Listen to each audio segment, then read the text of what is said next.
Today's proclamation of the Word of God is in the book of Jeremiah, chapter 7.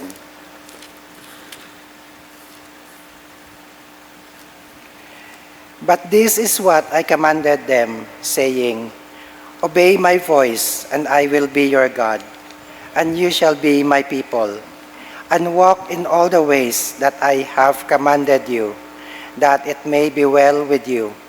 Yet they did not obey or incline their ear, but followed the counsels and the dictates of their evil hearts, and went backward and not forward.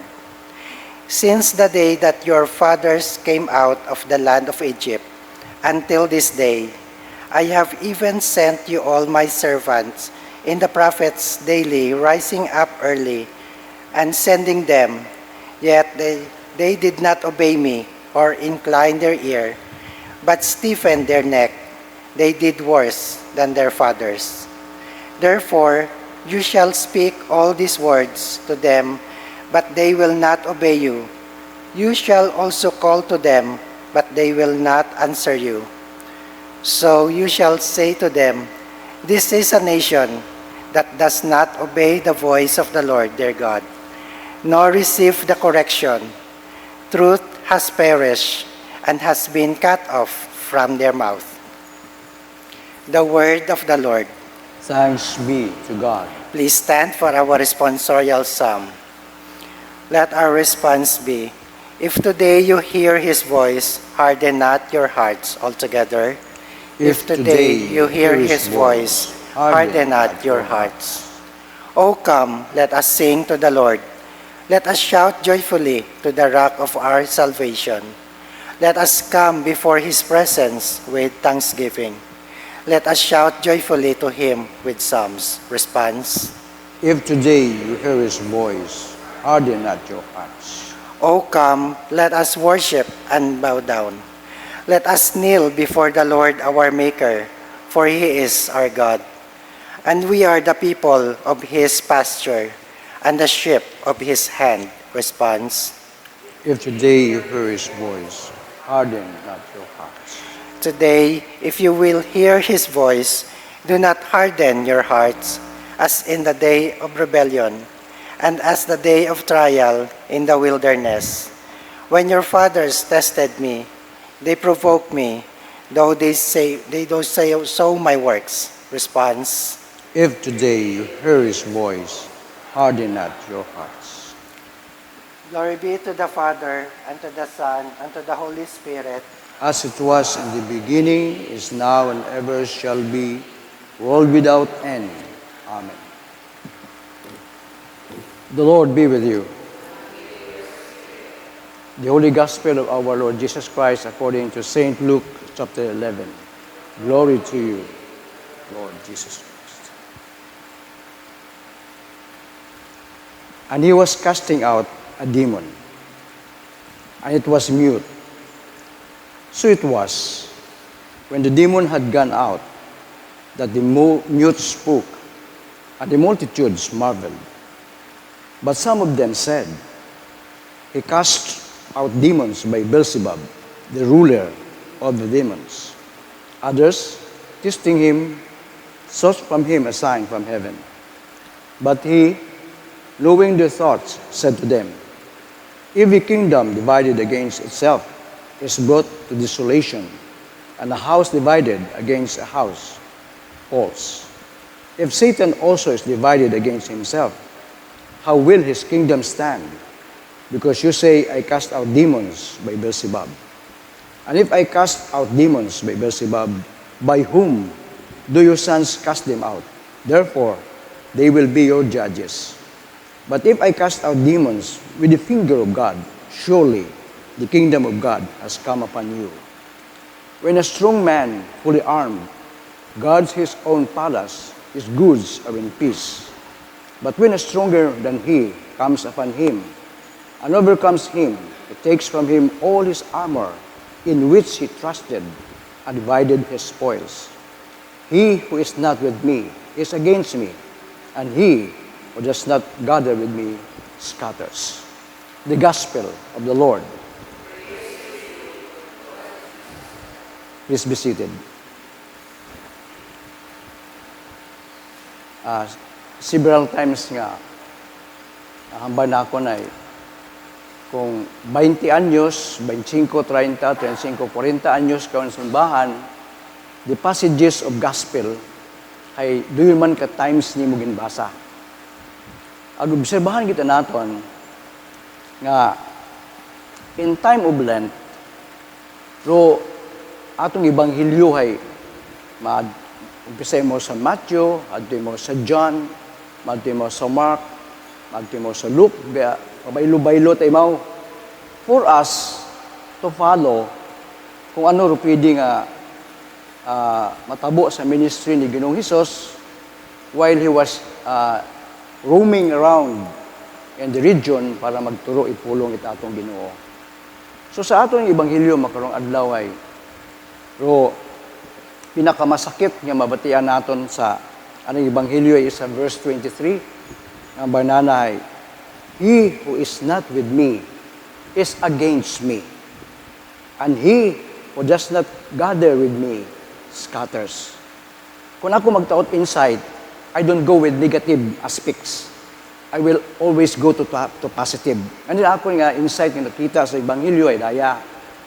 We gather unto God, our Father, for we know we won't be scattered. Amen? Tipon kita sa atong Ginoo. Mapagapit kita kana, tipon kita, kada isaga, ay sigurado kita, hindi kita mapabuwag. Doon man sa atong kaugalingong panimagay, when we were yet young, ay simpre, una si tatay, una si nanay, paskakon, when my parents departed, ang gustong departed ay separated, ay we all scattered. Akong maguwang ito sa anting abogada, ako sa lola at sa lolo, akong ibang igmanghod ay sa iba man doon na sa magkatiyahan. But when I got married, intindugan kita nakon, bisan mag-inalin, my family will not be separated. Ako ang asawa, ang mga unga. O galing, obserbahan tanakon, when they grow, the children, they have now their own thinking. And sometimes, they won't listen to you. O galing din natin mahambay nga he who is not with us is against us. Pero matuod kita the next verse, the next statement nga, and he who does not gather with me scatters. Doon katabo sa atong panimagay. Mayad patangani kung mga ginaguyod pa mga unga, kadali dahon sa simbahan. I remember those days when my children were young. Angkas ko sa akong motor, may sa printing sa bilog, may daywa sa likod. Haman ito walang asawa, ay nagpaano mo sa ibang lugar eh. So we go together. Angkas ko sa ng tatlo. Ay samtang gabi na ho, ay kumbaga sa Tagalog ay meron na silang sariling mundo.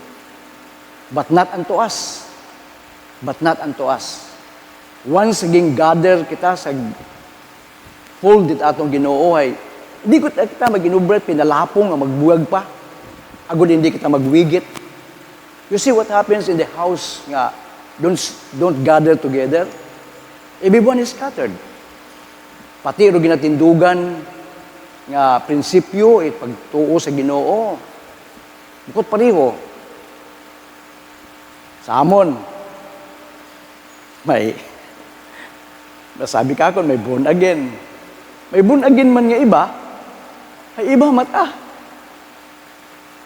One time ay, siyempre, pungko kami, istorya kami, tapos adto sa simbahan.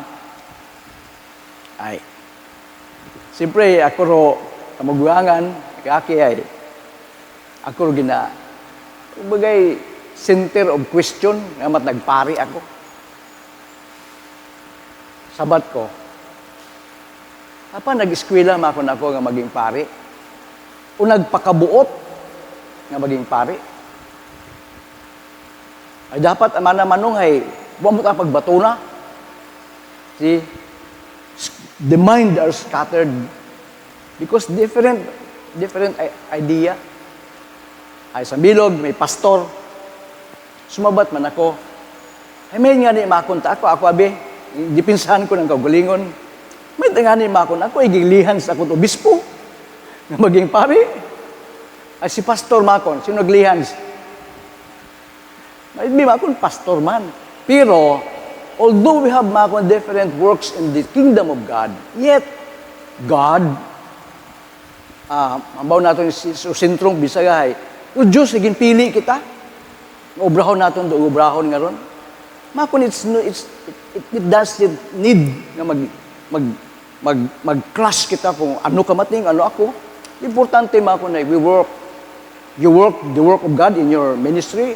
I work the work of my God in the church. Bakit na ako? Everybody then silent. Now comes to prayer. Pero masadya. Siyempre, gagather do pamilya, di mahimong wat pagkaon. Ay, haron yun. Butangon pagkaon sa misa. Ay, siyempre, ginibayag-bayag milatakon, kabis kung sino sa mga pastor ka tuksoon nga magpangamuyo. Naturally, ay ako ro ka magbuhangan, agpari ako, ay, ikaw pray, see? Ay, kundi akong tigo, ang hindi ko pagtindugan do, pagtuo nga, sayran ko sa simbahan. Mabalibad ako, kamulang, no. Muna hambay ni, dahil yung pinakamasakit nga parte, nga, he who does not gather with me scatters. Now, hamba ko kayo na, we gather unto God, our Father. For we know, we won't be scattered. Matuod sunggod sa simbahan, sa isig ka, parehong Kristiyano, not worth leaving the church. Mas kami mag-asawa. Siyempre, di man mahimong what discussion, di mahimong what yung tawon natin nga clash of opinions. Di ka mahimong uwa. But then, we understand that do yun ay opinion niya ta. And so we sit down again and talk and then arrive to a decision. Because, nagapati ako, when the head of the house is strong, pas ko hambay ko later part of the gospel, nga, what akimo it makapapundok imong nailaan para sa pamilya, when the leader of the house is strong, what tawong makasugod, agabe kontrahon di mong gusto para sa iyong pamilya. Nobody. Ugaling, kung pasugtan mo ro mga tawong mag-influence takimo sa imot ang hasayran sa prinsipyo tatong Ginoo, when you allow these people stronger than you, greater than you, much more wiser than you, pasugtan mo sanda, how you will be swayed away. Ngani sa aton nga hatasayran nyo sa simbahan, at habatian nyo natin dupulong ita atong Ginoo ay di kita magpadisayre. Ano man yung katabo sa atong kabuhi, hindi kita magpundo ipagapit sa atong Ginoo. Because when we come to God in prayer, we will always remember what our Lord Jesus Christ has done to us. Now we are observing Lent, Quaresma. One time sa bagay ako, nobody's home except me, sa among pamilya, kung may mga okasyon doon, ako primero aywan ka sa bagay, ba ako nadaghan nanda. So I was something, sige, okay lang. I opened my karaoke and then sang. And I sang a song, something that really makes me cry. And you know the title? Yesterday when I was young. See, dumduman ko ro kanta, then I sang the song. Yesterday when I was young. When I was young, all things are going good. Bisan malisod pa pangabuhi. Pero haragon, yun doon. So, we have so different experiences. But in our home, in our own house, is taking things around. importante kita, nga sayo jud kita kung prinsipyo it atong Ginoo, ay di nato pagbuwagan. Nor, kita nga kada isa nga may atong habaw na atong may covenant jud kita, nga we will go together serving the Lord. Your work, my work, others' work will go together. And this is the work of the church.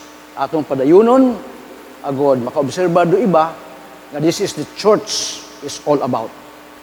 Gathering together, praying together, working together. Agod maging useful kita sa gusto't Ginoo. Many things our God can do, but then He chooses each one, para maubra ng gusto. Not all ay itaw nakimo, tanan. No. He will give the other works to others para rong ubrahon ay maubra. Di masadya sa atong Ginoo ay when we gather unto Him, we know and He knows nga hindi na kita pagbabayan that we won't be scattered again. Hindi kita magbuwag sa nang gusto, ag sayo kita naton. In our obedience, we will eat the best of the land.